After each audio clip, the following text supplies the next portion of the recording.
Right now, someone in your life is using your goodness against you, not in spite of who you are, because of who you are.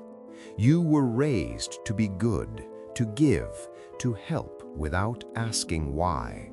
And while you were being good, they were studying you, learning your patterns, filing away every weakness your virtue revealed. You said yes when you meant no. You stayed calm when you were being disrespected.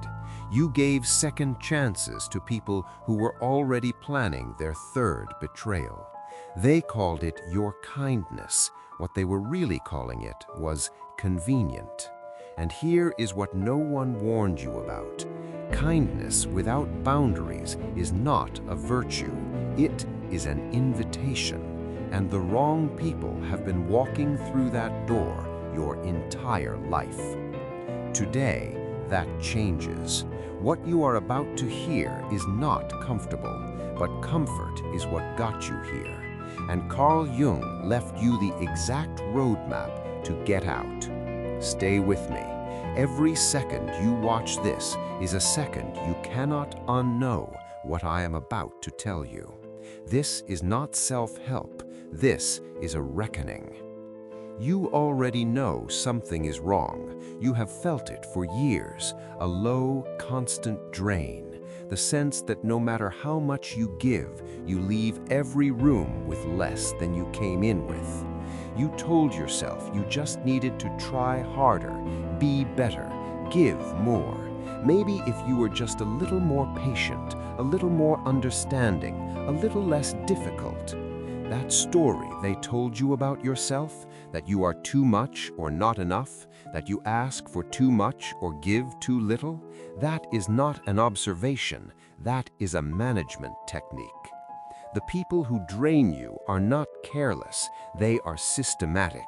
They learned what you respond to, guilt, loyalty, the fear of being seen as selfish, and they press those buttons every single time. Think about the last time someone made you feel guilty for having needs. Was that an accident, or was it a redirect, pulling your attention away from what they were taking from you? Your empathy is real. Your care is real. The problem is not those things. The problem is that you have been operating in environments that treat real things as resources to strip mine. And here is the hardest truth. They did not create this vulnerability in you. Society did. The same systems that rewarded you for being agreeable and punished you for having edges. You were trained, and what was trained can be unlearned, but only if you are willing to stop defending the people who programmed you. You are not broken, you are colonized, and Jung spent his entire life mapping the territory they have occupied inside you. The war is not outside you, it has always been inside, and the enemy has been renting your inner world without paying because you kept leaving the door open for them. Jung gave us a name for that door. He called it the shadow. And most men never even know it exists, which means they can never close it. Let me show you exactly what he found and why they never wanted you to know it. Carl Gustav Jung was not a self-help author. He was a cartographer of the human soul, and what he mapped was not pretty. Jung broke with Freud, not because Freud was wrong, but because Freud was not willing to go far enough into the darkness. Jung was. He spent decades working with patients who were, in his words, not sick, they were incomplete. They had abandoned parts of themselves, and those abandoned parts had been claimed by the people around them. He watched men give their power away, not through weakness, but through the very qualities they believed made them good. And he refused to comfort them. He told them the truth. Jung understood that goodness, real goodness, is not possible without darkness, and he wrote the words that changed everything for the men who were brave enough to hear them. He said, "I would rather be whole than good." Let that land, because every person who has ever used your goodness against you, they were counting on you never hearing those 4 words, "I would rather be whole." Wholeness is not warmth. Wholeness is totality, and totality cannot be manipulated because there is nothing missing in it for someone else to fill with poison. Jung's first revelation is this: every quality you have suppressed because someone told you it was wrong, your anger, your ambition, your refusal to be moved, lives in your shadow. And that is the most dangerous part of you. That is also the most protected. You know this person. They called you too sensitive when you expressed pain. They called you aggressive when you expressed boundaries. They called you arrogant when you refused to shrink. So you buried those parts, and that is when you became easy to use. People who exploit your kindness do not fear your love. They fear the version of you that lives in your shadow. That is why they worked so hard to convince you it was shameful. Starting today, find one quality in yourself that you were told was dangerous or wrong. Write it down. Ask, who benefited from me burying this? That is your first step toward reclamation. This knowledge is for protection, not destruction. Jung did not teach men to become monsters. He taught them to stop pretending the monster wasn't already inside, because the pretending was the weapon being used against them. Jung called the mask you wear in public the persona. It is not who you are. It is who you were trained to be acceptable as. And every time you lead with it, you are handing power to whoever built it. Think about the role you play at work, the reliable one, the calm one, the one who doesn't make it difficult. Now ask yourself who gave you that role, and what does it cost you every day to keep playing it? The persona becomes the cage when you forget it is a mask, when you start defending the mask as if it is your soul. That is when they own you, because destroying your mask feels like destroying you. Starting today, notice the gap between how you present yourself and how you actually feel. That gap is not weakness, it is intelligence gathering. You are mapping the distance between you and your freedom. Here is a pattern Jung documented obsessively. People project their unresolved darkness onto others. Whatever they despise in themselves, the greed, the cruelty, the neediness, they will locate it in you, and they will punish you for it. You have experienced this. Someone called you selfish right as they were asking for the most from you. Someone called you aggressive right as they were controlling every choice you made. Someone told you you had an ego problem right as they needed you smaller so they could feel larger. Jung called this projection. What it really is, in plain language, is gaslighting with philosophical roots. They move their own darkness into you to avoid carrying it themselves. Starting today, when someone accuses you of something that doesn't feel true, pause. Ask, is this about me or is this a portrait of them?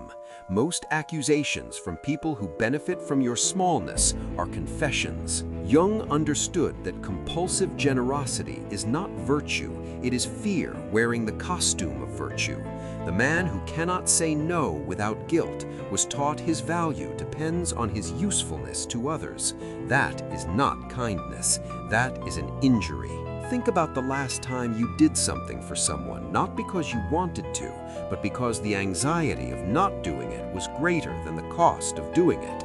That anxiety is not conscience, that is a leash. People who systematically exploit giving men know how to activate that leash. They have language for it. You used to be so generous. I thought you cared. I guess I was wrong about you.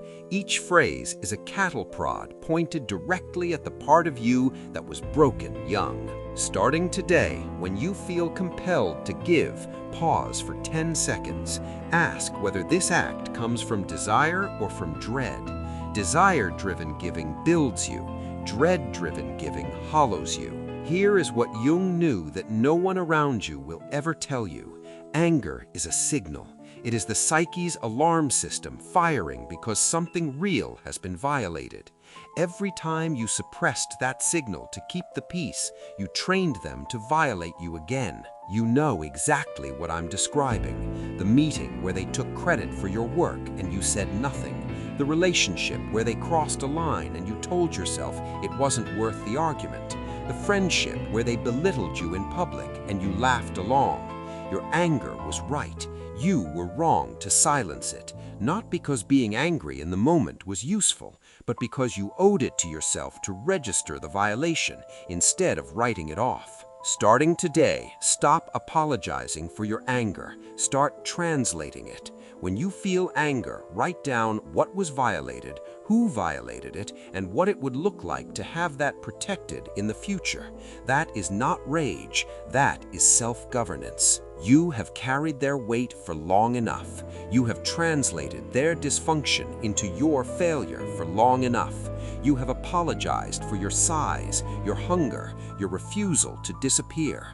The old you is dead, the version that kept the door open, the version that rehearsed apologies for existing, the version that measured its worth by how much it could absorb without breaking. You are a weapon pointed at your own future, and everything Jung was warning you about, the shadow, the persona, the projection, the overgiving, it was all pointing at this moment, the moment you choose integration over performance. You belong to no one, not to the people who trained you to be convenient, not to the systems that rewarded your silence, not to the relationships that defined your value by your willingness to shrink. Jung spent his life trying to give men back the parts of themselves they had been taught to leave behind, the ferocity, the discernment, the sacred no, the willingness to be whole instead of safe. Your kindness was never the problem. Your kindness without your shadow was the problem.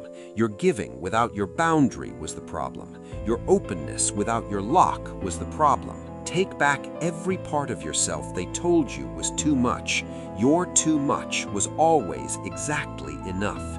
It was inconvenient for them. That is not the same thing. You were never meant to be managed. You were meant to be whole. If you have made it this far, you already know this channel is not what you came here to find. You came for something else, and you found it. There is more here. Every week, ideas drawn from the most dangerous thinkers who ever lived, brought to you not as philosophy, but as armament. Subscribe if you want that, not because I asked, because you are choosing to keep becoming the version of yourself they always feared you'd find. And if something in this video landed, if one sentence confirmed something you already knew but were not allowed to say out loud, leave it in the comments. This community is built on men recovering what was taken from them. But I want to leave you with one question. Think about it tonight. Think about it tomorrow. And be honest with yourself when you answer it. Which part of you did they work hardest to make you ashamed of? And what would your life look like if you claimed it back?